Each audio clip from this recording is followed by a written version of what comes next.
alien doesn't necessarily have to represent someone that's off planet. It could be someone that's alien to the way that you see yourself. People will come into their 50s and suddenly realize they have lived somebody else's life because they didn't want to object, because they wanted to go along with the herd. And they suddenly become aware, this is not who I am and this is not who I want to be. George loves the word actually. It was about 14 that's my per show. So that's my trigger. I'm giving it back to him. In the room, 52 Jokers Wild. Hi everybody, welcome to another Friday, and our special guest this week is Doreen Ritchie, who's a life and executive coach. We may again have a chance to talk about some of those things, but probably not, because we'll go off into the universe and fly around, find that little restaurant that Garvin mentioned a few weeks ago and have a cup of coffee, and then come back to the pub and have a little bit of a drink somewhere along the line. So that's normally where we go with these things, and we have no idea what's going to happen between now and the next 40 to possibly 45 minutes. So hopefully, Doreen, you're happy enough with that. We had a good conversation the other day. Yes, go with the flow. Go with the flow. So there we have it.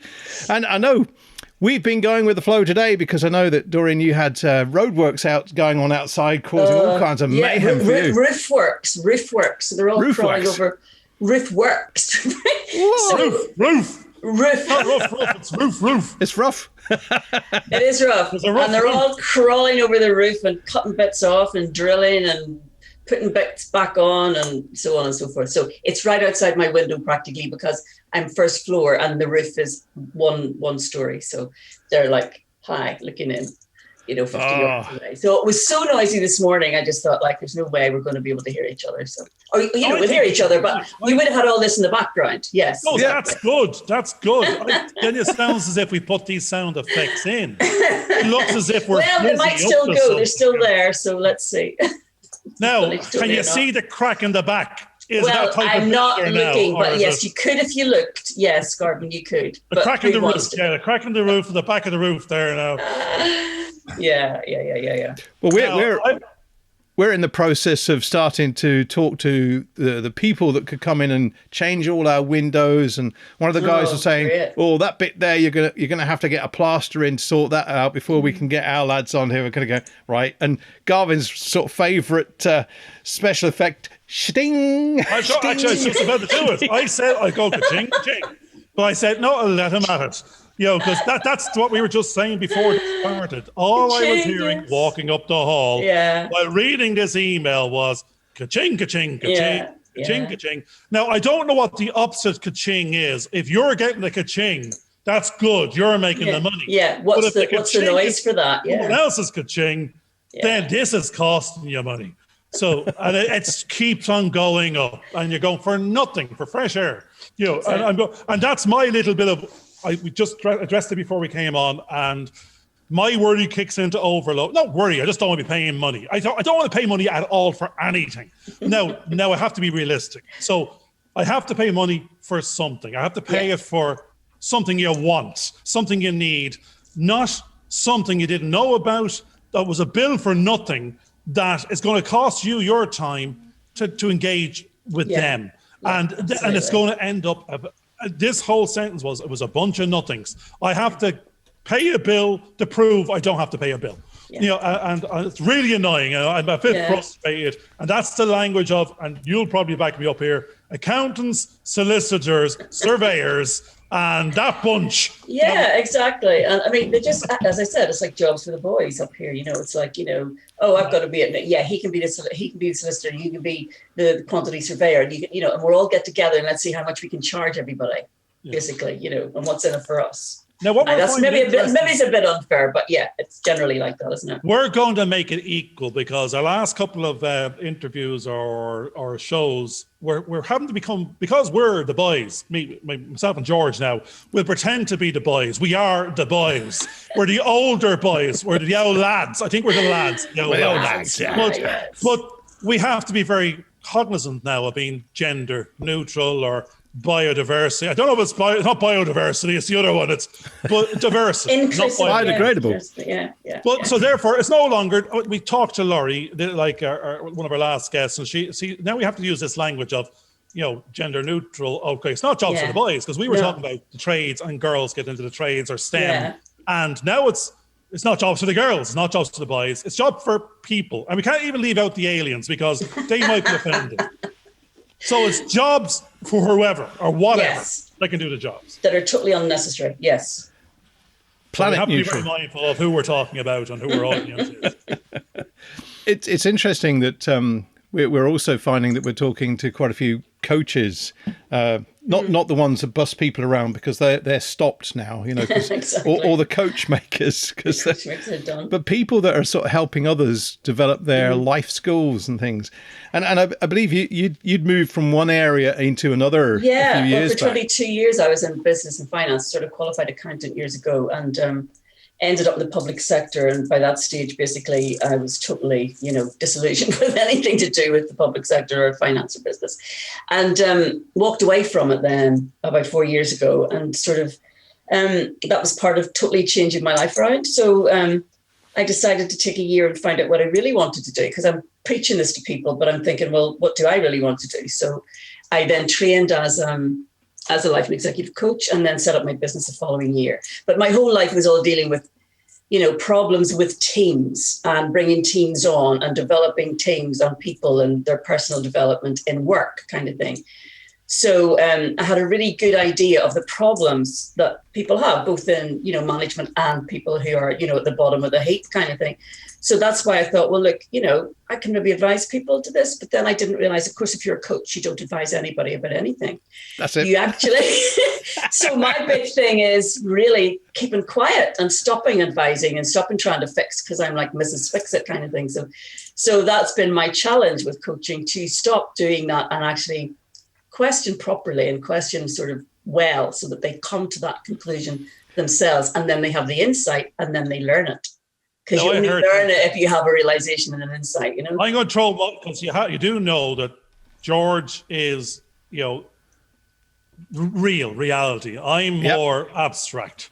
I'm a bit left field. He's right field. I never got into the abstract painting, although I have recently got into some abstract where you create little circles and you join them with lines and then colour them all in. We were only talking earlier on that most time, if you listen to some of our shows in isolation and picked one or other of us, you're going to have a different experience. I was even listening to I was walking down, I was doing a bit of painting last night, and my wife came out to where I was, and she heard me talking. But it wasn't me talking, it was the show talking. And she says, you can't be seriously listening to that whatever yourself. And I says, I'm not listening to myself, I'm listening to George. I just happen to be the other person there, and I'm listening to the show. And she says, you're not fed up with that yet. I says, no, it's good advice. I'm just listening to it, and then I'm acting on it. And she says, I can't listen to it. I says, have you actually listened to the show? And she said, no. I said, we're 80-something shows here. Have you listened to a single show? No. I can't stand your voice. So therefore, I can't listen to whatever rubbish you're talking about, because your voice grates on me. So I said, great. I'll go back and do what I'm doing. Oh my God, how long are you married? No, it's great. The thing is, I don't know if she'd ever get any value out of anything we're talking about, because she never listens to me anyway. And she doesn't want to, she says, who the hell would want to listen to you and that grating voice anyway? But what I was doing was I was listening to what I was saying for a piece of it, and I was realizing I'm talking in images. And I'm realizing as well, if someone didn't know what we were talking about, they wouldn't know. They may just be visualizing the imagery type talk, but they may not be subconsciously going. Let's say our last show was we weren't talking about cocktails. We were equating the cocktails to life experiences. If you want a pint of Guinness, you know what you're going to get. But if you're going to get a nice mixed up cocktail in a very, very, a Tom Cruise cocktail bar, it's entertaining, it's exciting, it's mixed up.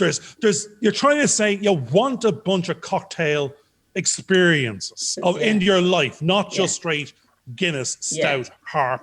Mix it up a bit. That's what we're saying. But if you listen to it in the wrong timeline, it was, what cocktail is he talking about there? I don't recognize the cocktail. That's not Sex on the Beach or a Bloody Mary. What is this rubbish they're talking about? But then George comes back in and goes, no, that was life experiences. And what we're saying is, and for the visually impaired, this is ABC. And that's what I realized this morning.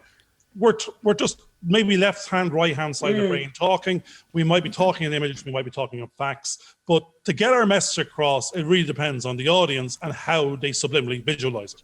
Well, but the thing is that we have to be cognizant of the fact that there are a third of our group of people who are probably visual learners, another lot that are auditory learners, and another lot that are kinesthetic learners. No, I was just saying there. Right. There's three ways of learning. Yeah, absolutely. And whenever I'm coaching, I need to be cognizant of that as well. Sometimes I do an actual hugely long questionnaire thing with people if I'm not sure, because normally I can pick it up from them by their answers and things and the way they sit and so on. But sometimes I've got to do a questionnaire just to see if people are one thing or the other, because sometimes you can be, talking to somebody and one person will get it really quickly. And then the next person comes in and you're saying the same sorts of things and the other person really doesn't absolutely have a clue what you're talking about.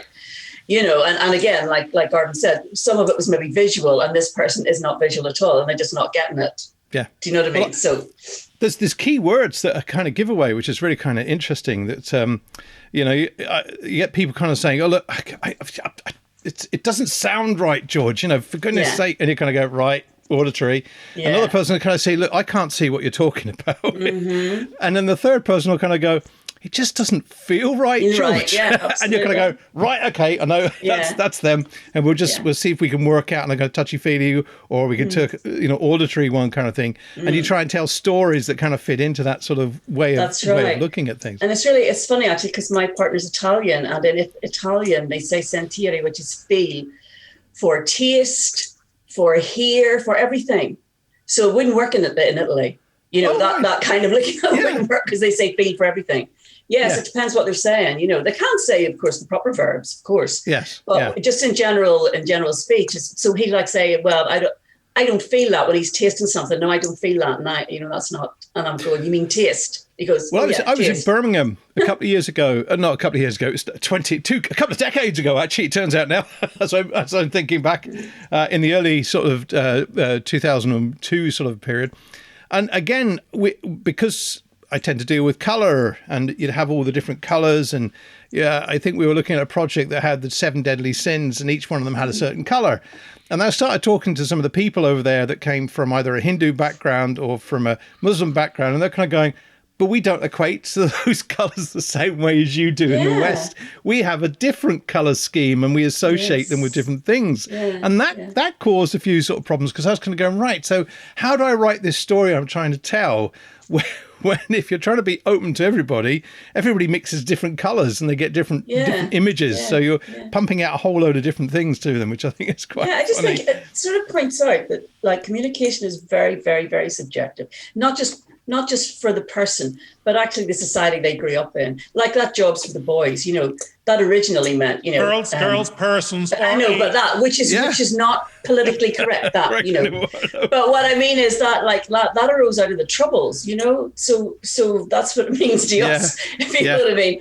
So that would be even different to what it would mean to you, you know what I mean? So it just depends on, you say, the circumstances, the society, everything. Let's flow in the left field that Garvin usually does at some point, sort of around about this sort of point in time. We're talking about communicating with other humans on this planet. And within the next month, they're going to release a report to say whether or not there are UFOs with aliens in them. Then you kind of go, right, how do we communicate with someone that's not even from this planet, that may not even look like us, and visualizes things in a different spectrum and uses different noises like the old dolphins do, bringing the sort of Hitchhiker's Guide to the Galaxy in there. I'm going to set the pace. Go on then. Now, the strange thing is, if there is an announcement and we're going to guess, it's just going to say there is something, has been something, there's more of it, then it's always been here. Therefore, there's nothing to communicate with. I mean, more than likely, they've already been training us. The gadgets we're seeing, the phones, this journey from Star Trek to sort of fact to fiction, or fiction to fact, with the various tech that we have in the last 100 years, we're more than likely have been trained up. It's they're bringing us up into their language of binary ones and zeros, or wavelengths, or just. Why couldn't they, if they can fly from, X light years away, I guarantee you they can speak English, French, German, and Japanese. There's no problem there. Yeah. So what do you think then, Garvin? Do you think 4,000 years ago, whenever they did the pyramids, do you think that was under instruction from somebody else? You know? Oh, I'm loving it because everything I'm starting to watch, and I think it's Gaia and Ancient Aliens. Yeah. It's actually, there is a lost civilization. There has to be, because the maths is there. And we've said this in a bunch of shows. Our preconception of who was hanging around at the time was a bunch of farmers, a couple of guys in loincloths, hitting things with sticks over the head. They're not charting the stars in Stonehenge and on different parts of the planet, having not been seafaring, and never mind, they were probably still flat earth, square tech. There's no way. There's a total civilization gone, whether it be an earth one or one that was seeded and gone and restarted.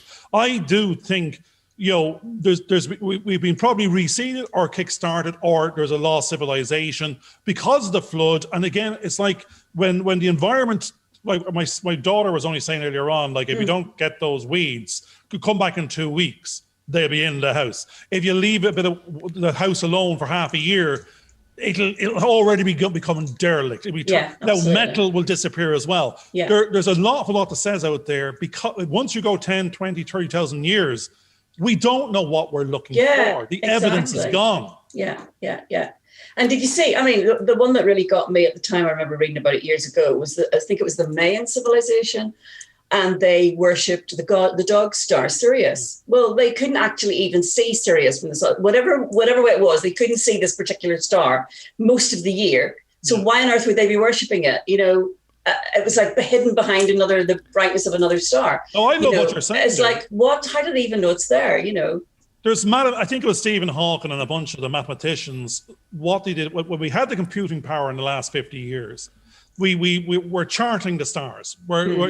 Our telescopes are getting smarter, and they're looking a billion miles away, and light years. We're seeing it keeps on getting bigger, larger. Every time we think we found a barrier, that's a subset of a bigger something else. But we can see further into the out of the box. But at the same time, the computing power is letting us see further and measure more. But what it's also doing is, when we started to backtrack the maths of where the stars were 5,000 years ago, it's not where the stars are now. It's where it was then. And all these triptychs of pyramids on different sides of the planet are lining up with multiple different star constellations at different points in time. So where we thought one was 5,000 years old, you might go, hold on a second, it's tracking this thing 50,000 years old. Yeah. And there's a very interesting, that's what becomes much more interesting. Even if it was in the night sky then, now you're going back further in time where you'd have less tech. They've got a couple of chisels and a hammer, and they're building mathematical star-aligned, solstice. Yeah, like that computer thing they found that was flattened, and I forget what you call it, that anomaly, which they found in ancient Greece or something, or at the bottom of the ocean somewhere near ancient Greece. And it's actually like a little computer, and it's actually been flattened. And then they rebuilt. Imagine, I mean, how... But even metal, Yes, and it's in metal, That's interesting, because there's a bunch of, I think outside of Japan, there might be a bunch of pyramids under the water. What we are is, when we're tracking back to 10s and 20s, 30s, we're tracking through ice ages as well. And we're tracking through floods and what would have been coastal then versus coastal now. So we're looking, what's really happening is we're looking in the wrong places. Where, it's, and when you talked about the Mayans, now we have, I think it's actually an Irish company that can, count trees and by using certain technology. But they're starting to see through the Amazonian forests. They're seeing through the dense such and such, and even in China, there's thousands of pyramids. They're just covered. But now we're looking through style. That's right, and they can see all these cities they didn't even know were there, and there's all pyramids and temples and goodness. And the numbers are in the hundreds. They're saying we were expecting villages, and the cities are in the hundreds of thousands of size. And that will again come back to what you're saying. Are we looking in the right places? What are we looking for? We're assuming that they're in the Stone Age, and what could be happening is, no, they were ahead of us. They were flying around. Most of the programs I were saying is they and George always says this: people draw what they see. And when you're on different sides of planets and you're drawing shiny little craft with little men with funny looking heads wearing spacesuits 5 and 50,000 years ago, you're not going from a stick insect horse to this thing. Exactly. There is a lot. Well, that throws it back to you again. Yeah. Well, Terry Pratchett and Stephen Baxter have a series of books called The Long Earth and The Long Moon and The Long Mars. And what's interesting about there is that you were talking about, are we looking in the right place? Well, their premise is that basically there are parallel universes ad infinitum. Mm-hmm. And in this particular story, they're able to go from one to the other. And in each system, the Earth has evolved in a totally different way. And they begin to realize that there's all kinds of possibilities they hadn't even thought about, because literally they were looking in the wrong direction. They were thinking they had to go out into space where it was just there on the Earth. They just had to go through a different door. And I think those are things that we have to think about. There was a guy called Colonel Byrd around about the end of the Second World War. They thought the Nazis had gone off to the Antarctica or something similar to that. And they took an expeditionary force down to Antarctica. And there is a story in his diary about how he flew into this cave, and there was a massive, great big place underneath the Earth that could house civilization. And they ended up having to flee. This is the US forces had to flee from the Antarctica rather, because they were outnumbered, outgunned by whoever it was that was down there. And they basically had a big retreat. And they're talking about, there is, now not aliens. It depends on how you define the word alien. Alien doesn't necessarily have to represent someone that's off planet. It could be someone that's alien to the way that you see yourself. There's something else, they're the other. And I think that's quite often the biggest problem that we have is that when someone is alienated, they're someone that's coming from a different perspective, and that's something that we have to look at. And I think it's keeping all options open. We live in a society where quite often, like a gambler or a magician, the magician will be doing one thing in one set of hands, and his other hands that's behind his back because he's got double hands is doing something totally different. And where the trick is not where he's guided you to look, it's in the other direction. Mm-hmm. And quite often in plain sight, we're all missing what we should be actually looking for. Well, I like what you're saying there, George. Yeah. That's the wording. Whatever happens in the next few weeks, now we're all assuming the same thing. It's alien related or not, or nothing. Actually, most people are saying we're going to be very let down. There's going to be a whole lot of nothing going on. But I like what you said. It's hiding in plain sight, because if they've been there the whole time, and we have these. Actually, I think they nearly have to. If you were there the whole time, there's so many. Actually, I love when you see CCTV. If you see CCTV on guard or patrol, and you have a fuzzy picture of whoever the criminal is. Yet we're all with full 4HD cameras everywhere you look, and we can pick like a bit of dust off the moon and somewhere in a different solar system, but we cannot get a clear photograph of someone 6 foot away when you need to. Same thing again. Exactly.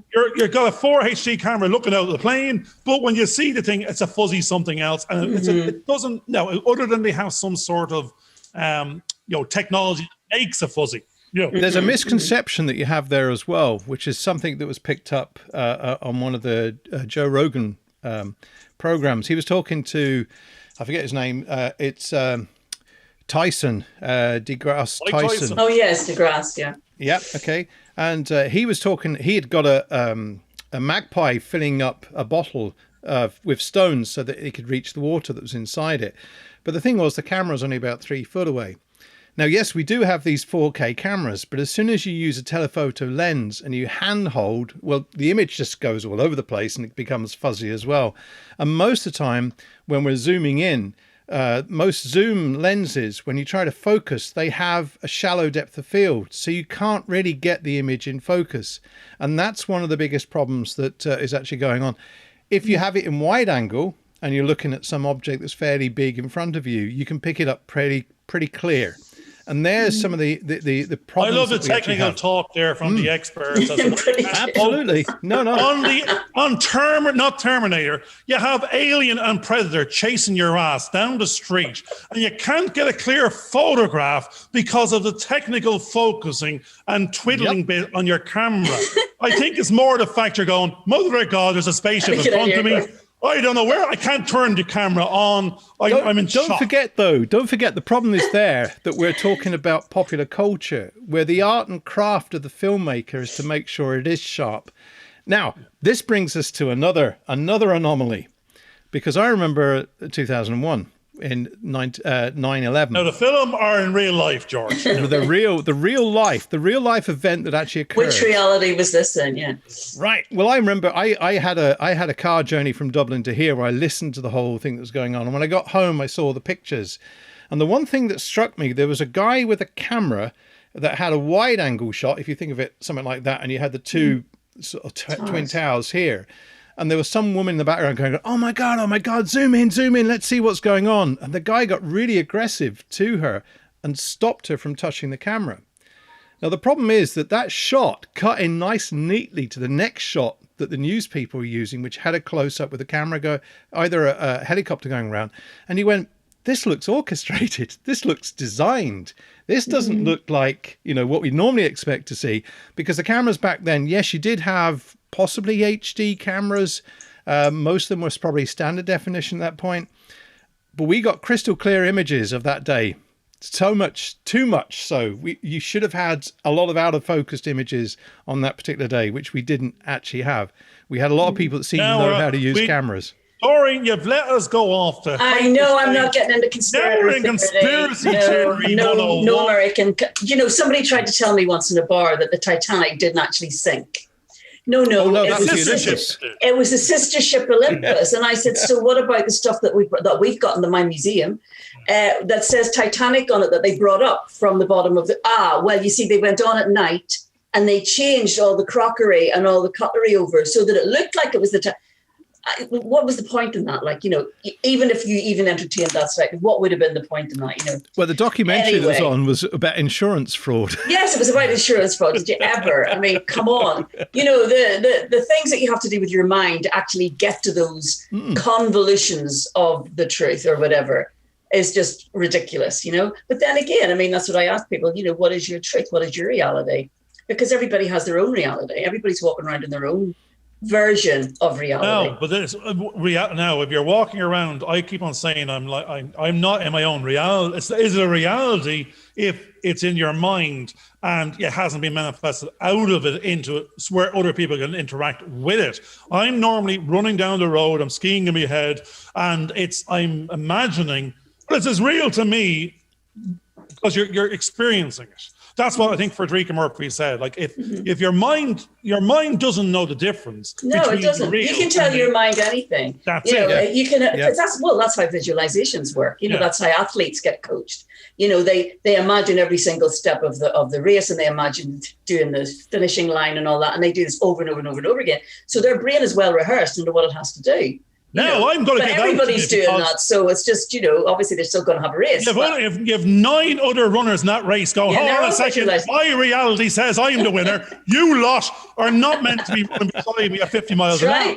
The reality I love most of the time is the camera guy running faster than Usain Bolt alongside them. Yeah, and he's running backwards. Running backwards with a camera. With somebody holding on to the scruff of his neck. Yeah. So there's I said it's the reality is we're experiencing it twice removed on video. That's what we saw. Whoever we were shown.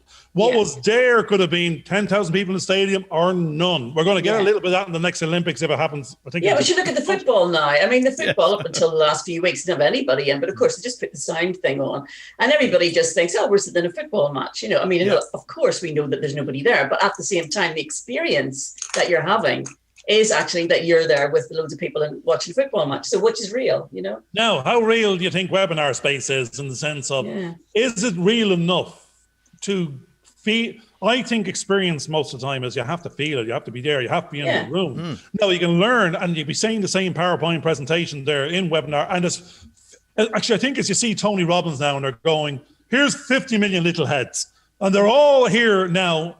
He doesn't have to leave the room and he's talking and influencing the planet. Certain, if we're all being influenced the same way in that same time, then we should all be multi-billionaires on the other side. That's it. Because you're not. No, because you only, because the meaning that you put on things is completely different for everybody, because it depends on your programming. It depends on your life experience. It depends on traumatic events that happen to you. It depends on what you think reality is, how your brain has constructed your model of reality. That's why we don't all react in the same way to the same stimulus. We don't react in the same way at all. We react in the way that our brains tell us to react. And that's completely individual to us. So you can get the same experience given to you, lots of people, and it'll only be something similar between 2 or 3 of them. Not everybody. I've been to the cinema and watched a movie all the way through. Just the one movie. You only went for 3 years. No, just quite often. I was there last night as well. George, no one's been allowed in the cinema for 2 years now. What are you doing in there? I was in the Queen's Film Theatre yesterday, but this was back in the Stone Age period, because obviously I go backwards there, and I see the flickering lights that the Stone Age men have with their fire in their hands and what they do with the kind of things, the silhouettes. But no, I remember going to see a movie one day years and years ago, and I came out and I was listening to what the audience was saying, and their description of what they'd just seen, I went, that's not the movie I just watched. And they just came out the same doors, and I kind of go, whoa, what a different perception they had of this whole story. Yeah, but I mean, I have a few actor friends down in Dublin, and they said, and one of them's a producer, and he said that actually the whole experience for him as a writer was he wrote the stuff, the actors portrayed what they wanted, more or less, and the audience perceived it whatever way they wanted. So the finished product for each person was very far sometimes from what his actual intention was. But that was okay, because this was the creative purpose. I don't know if you agree with that, George, but I think it's right, because everybody has a different experience because of it. Depends how you're brought up, what your programming is, what the meaning is that you put on certain words, etc., etc. Yeah. Yep. There's your favorite word, trigger word, George. Have you trigger? Have you catch it? Actually. You started the whole sentence with actually, and the definition of actually is to act out. And what you were talking about in your actually acting out sentence was your actor friend acting out, or your producer friend giving something to someone else, an actor, to act out actually in the act of. George loves the word actually. He was about 14 that's my show, So that's my trigger. I'm giving it back to him. Sorry. No, I think it's what I find is fascinating is that we all interpret text regardless of whether it's a piece of writing or whether it's a picture or whatever. I remember going to an artist's exhibition, lovely realistic paintings of things, people and stuff. And I went, oh, look, there's a face in this little blob just here. And he went, oh my God, you've just ruined my painting for me. Because now he couldn't look at that painting without seeing the thing that I just described in the corner of it that looked as though it was a character that he'd slightly drawn, and he hadn't. It was just the way the painting got on. But I interpreted it as a face, Yeah. And he went, "Oh my, it's ruined! It's ruined! I can't look at it again." But it's like that's what your brain does, And then I sort of use the example as the way you're walking down the street, you see somebody coming towards you, and you think it's your friend. And they sort of look vaguely like your friend, and they have the same sort of clothes that your friend would have, and you think it's the same coat or whatever. And you totally believe it's your friend, right? And they get to about here, 10 yards away, and suddenly you go, click, that's not my friend. Well, that's because your brain has this shortcut. Your brain does shorthand all the time. Yep. And it's going, looks like a duck, quacks like a duck, it is a duck, okay? Until your actual eyes sort of say, no, actually, we're looking at it more clearly now, and that's not the evidence here. And then it goes, oh, we don't know this person. But up until then, you totally believe that it was true. And that's how one of the ways that we know the brain actually creates reality. Unless you actually catch it on, unless you can amend it because of input from your senses. Well, they're now starting to question witnesses and not question the validity of a witness of an event, because when they tell the story and it changes, they embellish it, and you suddenly realize actually that's not what happened. There's a person, I remember, I think I've spoken about this before, and Gavin will probably stop me at some point, but I remember going to Spain. I'm trying my best not to talk. No, I know.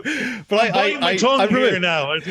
We went to Spain, and I drove obviously on the right hand side of the road around roundabouts and all sorts of things. But when I got back home here, I started dreaming about the trip, but I was driving on the left hand side of the road, and I went, but that can't be possible because they drive on the other side of the road. Yeah. But my mind had flipped it over because it was used to driving over here.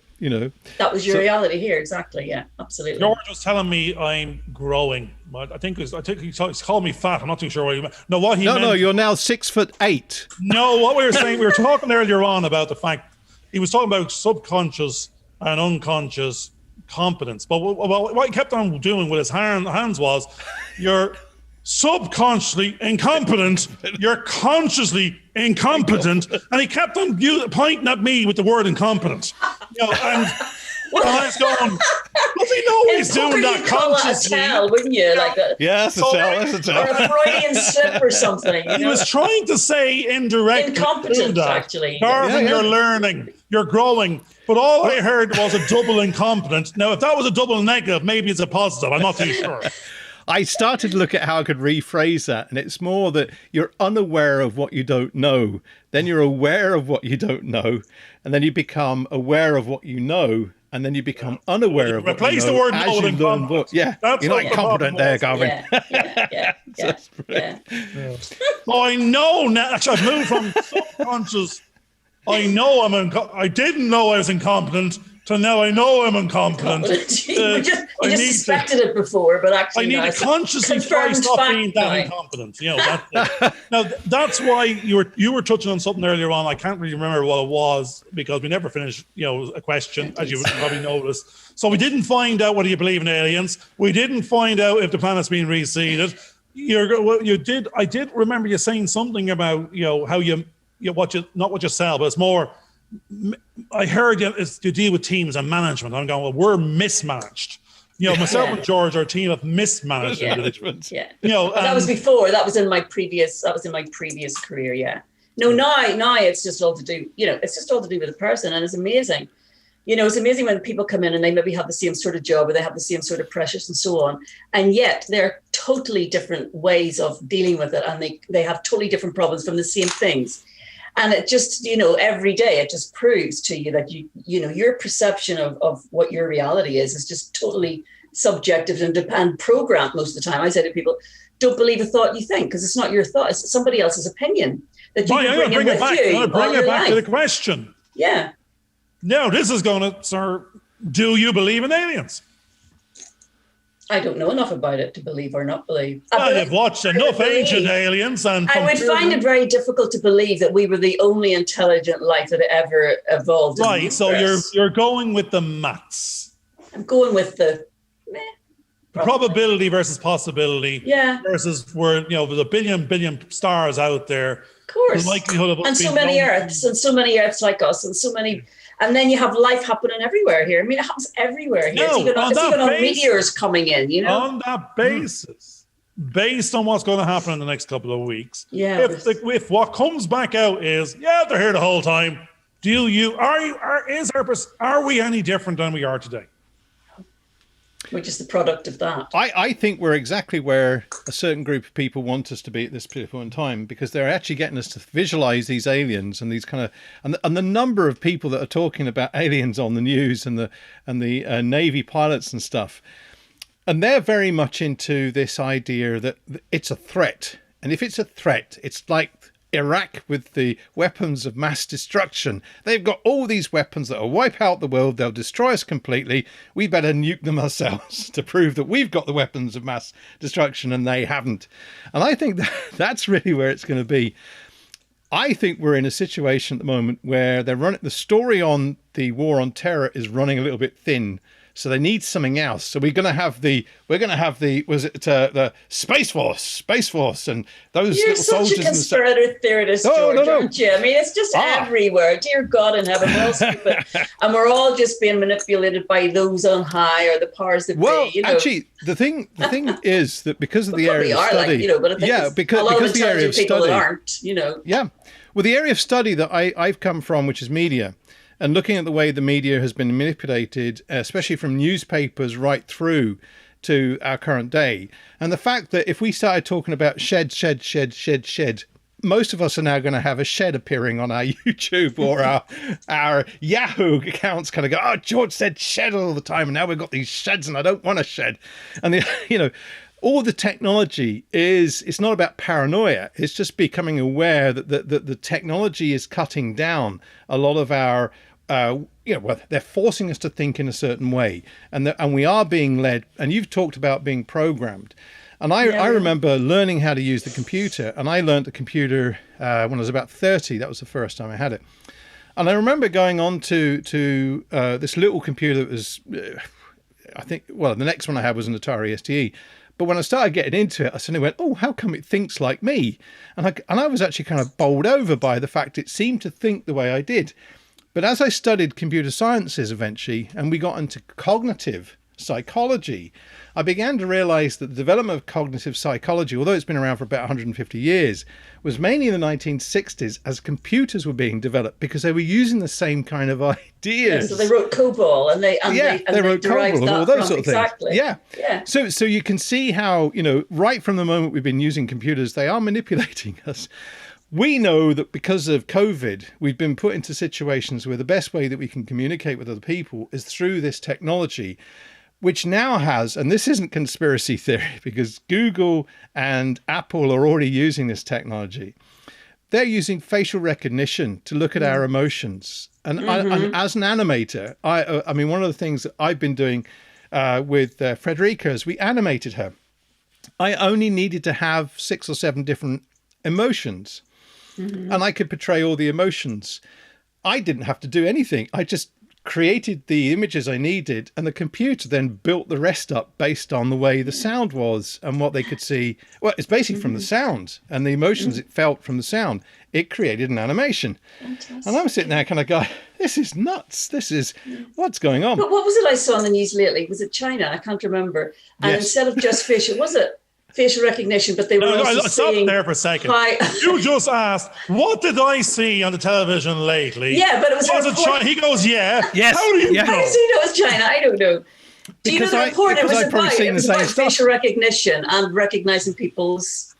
And I don't know why. I can't remember why they wanted to do that. Why they wanted to know their emotions. Was it to sell them things? Actually, no. I think what China, you saw that program on Netflix, which was that bias, what was called something bias. And code bias. Code bias. And the two sides of the planet, being the Americans versus the Chinese, use of the same technology. One was tracking every individual in China, what they were up to, where they were going, getting them to buy goods or not buy goods. Whereas America was using it to discriminate. It was actually using it to go, you're black, we'll change your credit score. It was actually using it as a commercial aspect of it, as opposed to the privacy aspect. Right. Yeah. But if that was the program you were watching. I thought that was really interesting, that they could tell just from the visual.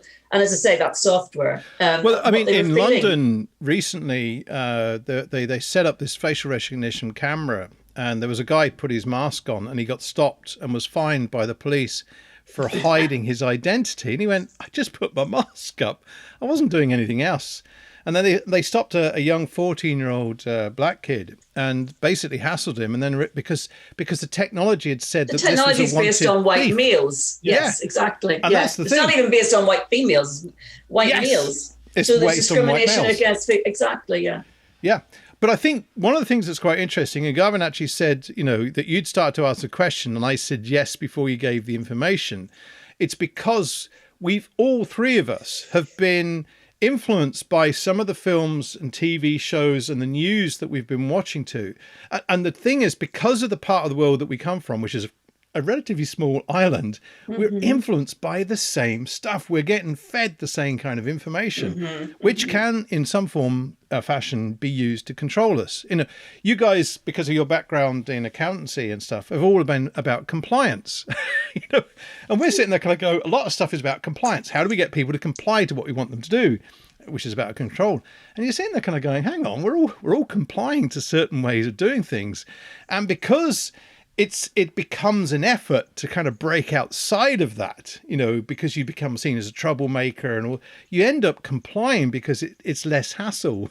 Exactly. And that's, and that comes back to coaching again, because, people will come into their 50s and suddenly realize they have lived somebody else's life, their whole flipping life, because they didn't want to object, because they wanted to go along with the herd, because it was expected of them or whatever. And suddenly it's like a awakening, like you say, you suddenly waking up and think, I've been complying my whole life. I'm in this program that I want out of, and they suddenly become aware, this is not who I am and this is not who I want to be. And then, they try to make something out of it.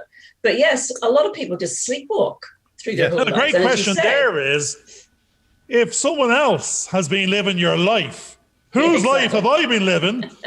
Who's living my one? Is it Graham Norton? I don't know who it is, but they better bloody well give it back, because it's about, I didn't know, we're now thinking you could have done anything. Anyone could have been, no, it's not that everyone could do anything. No, it's not. But sometimes it's, it's daddy's company. So you automatically go into daddy's company, and then, or else you're used to having 4 cars and going on 4 holidays a year. So your family wants that now. So that's you living for them. You know what I mean? And it's not you living for what you particularly want to do. But you're in the treadmill then. You can't. I think we're cases in point. We've sort of gone through those questions ourselves in the sense of, if you put the fear in, it's the life you could lead, should lead, would lead. You'd want it, but you don't want the work, or you don't want to start to fail. Yeah. Fear of failure. Or fear of being laughed at because you tried. It's the trying, and therefore, I think what before for us is, it's not you want a better life. You want your own life. Are you capable of much more? Yeah. And maybe you've prevented yourself being yourself. Yeah.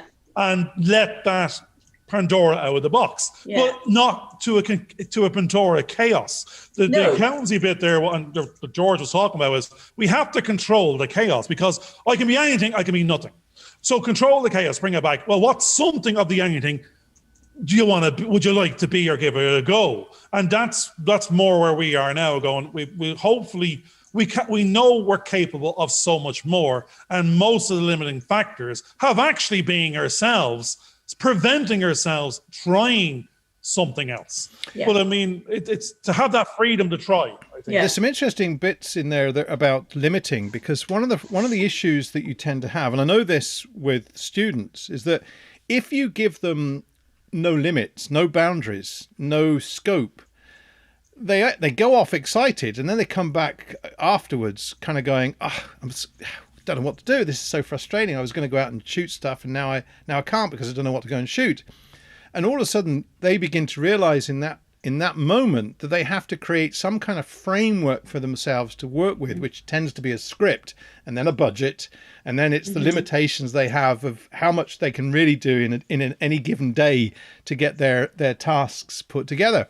And I think that's something that most people don't really get a chance to start to plan things out to within their own limitations, so that they can actually grow.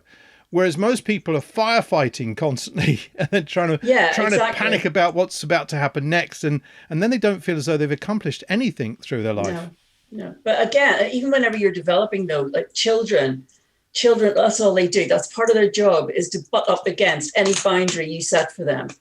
Because they need to know the boundaries so that they can see where they can grow, where can they breach that, where can they. But if you don't have a boundary, you get some poor little chaotic child that has proper, really poor developmental skills and so on.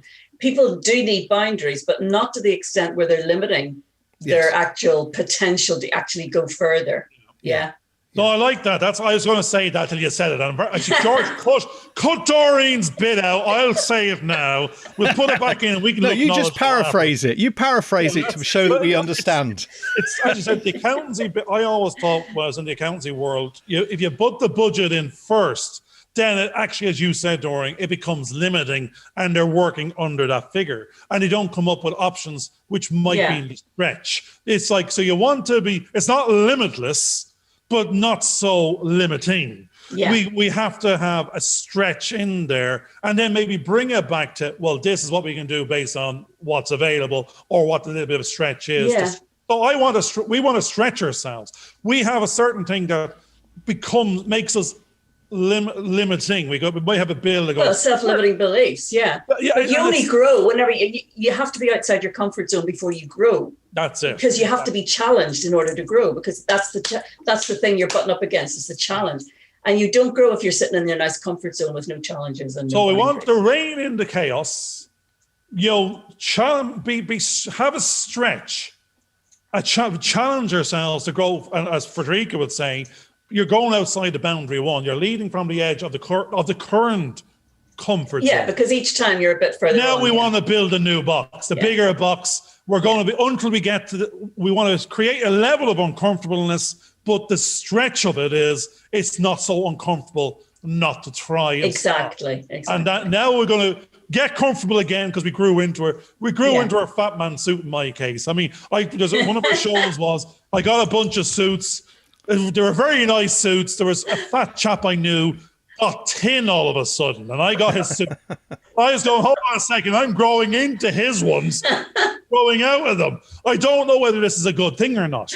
But I mean, but it is. It's like that. It's absolutely like that. And the same with the belief system. So if the aliens do happen to be aliens and they do have, we're all going to be so completely outside our comfort zone. But then, will we get comfortable with it? What is it that they're going to tell us? You know what I mean? Will we invite them round for tea in a couple of years? I think so. We intermarrying, who knows? The whole question there was, have we been inviting them? Have we been intermarrying? Exactly. Did we intermarry with well, them? actually, just to let you know, I'm actually one of those aliens. That would have been quite good. I think there is such a diversity of, creatures being ourselves on the planet that, and actually they do say there's one genome or there's one particular bunch of people on the planet. When they actually done the DNA, mapping, they went, there's a little bit of a funny quirk going on here that's not in this other bunch. So it's like the not the one bunch of monkeys knew an older bunch of monkeys once upon a time. No, exactly. And look, it's like octopuses or octopi. Like half of their DNA is completely alien to anything else on the planet. There's that alien again, but and they don't know where it came from. I think the reality is that when they reveal what these UFO aliens are, it'll actually be the dolphins that are suddenly kind of going, it was us, folks. The fact the fact the spaceships always dive into the water. That's the reason. Yep, that's it. I think it's the fourth book in the series of three. Douglas Adams, Hitchhiker's Guide. Pure fungi, yeah.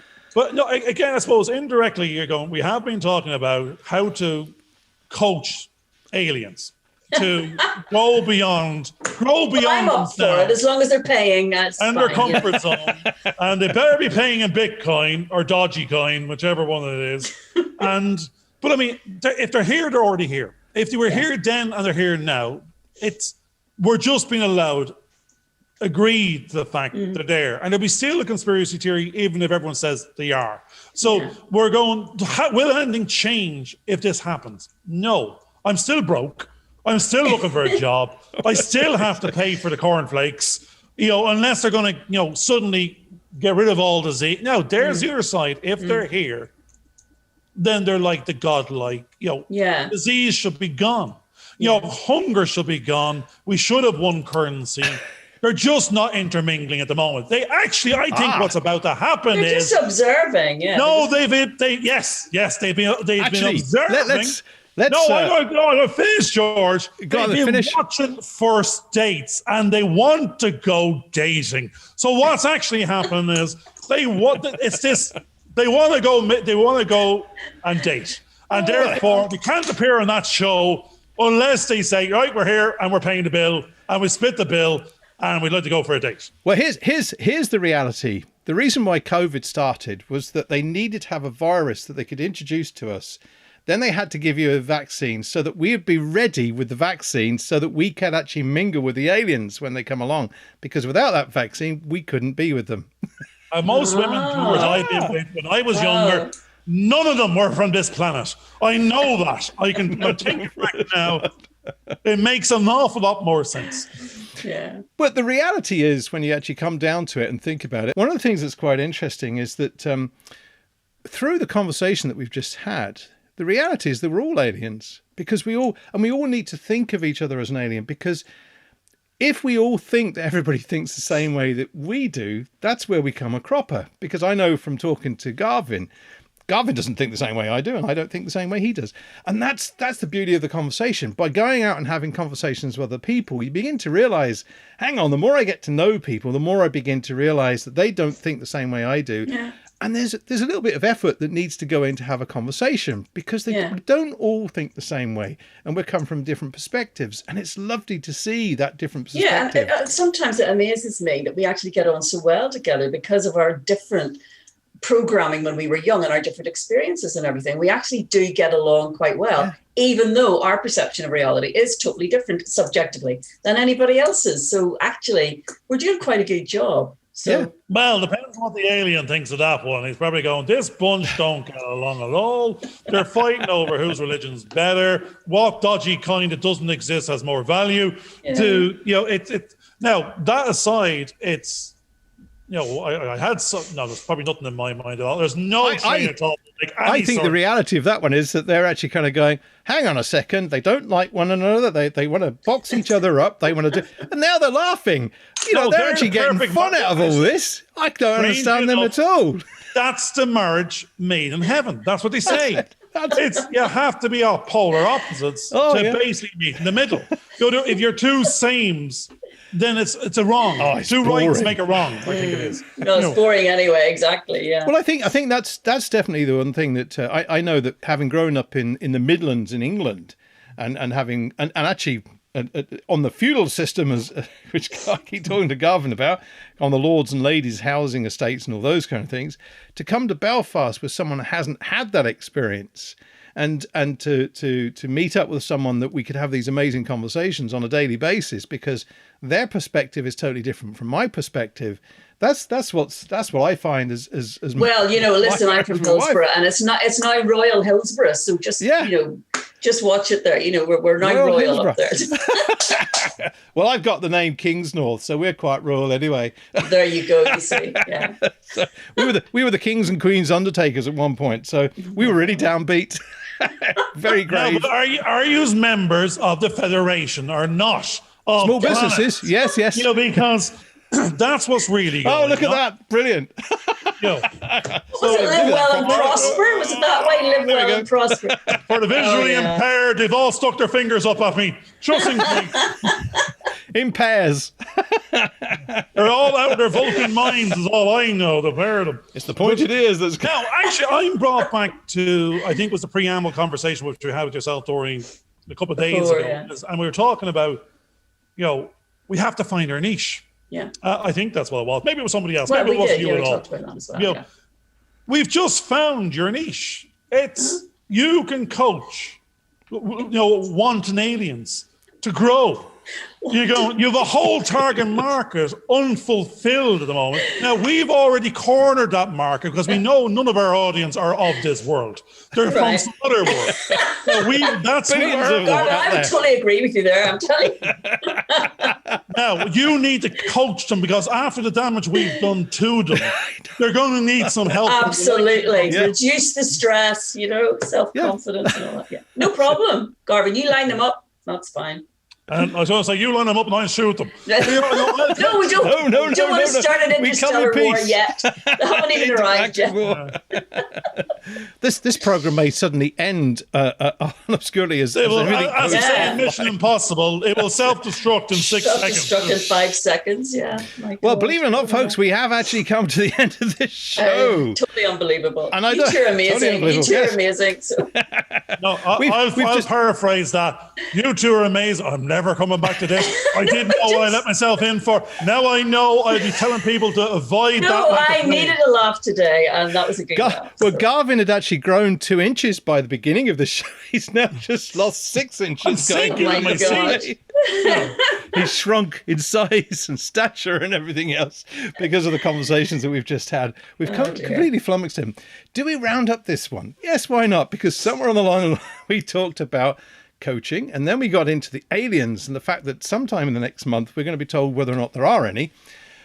When we drew our conclusions during the program, we all discovered that we're all aliens in some form or fashion, coming from various different planets all over the place. Well, realities in one sense. Whichever reality is our reality, we have no idea, because we've all constructed our own realities and sometimes find it very hard to get out of them. And I think at this point, that's one of the things that we're all struggling to. We want to get out of this reality because we need the show to end. And that's where we're going at the moment. Really, it's the dolphins that have the last word at some point. So that's bye for me, and it's bye from Doreen. Thank you so much. Maybe if Garvin's still with us, he'll say bye-bye as well. I'll finish it on what I said a little bit earlier, which is so long and thanks for all the fish. I am a dolphin. That's what we are. We're highly intelligent. I can barely swim. I fancy a bit of fish, but it's strange at the best of times. But according to Doreen, it's the octopus you want to watch out for because they're all hands, all arms. They're up to something. They're up to something. But we'll leave it at that. Take care. Bye for now, and thanks a lot, and see you next Friday. Bye for now. Bye-bye. Bye. Hope you enjoyed this video. Please subscribe and click on the bell for notifications.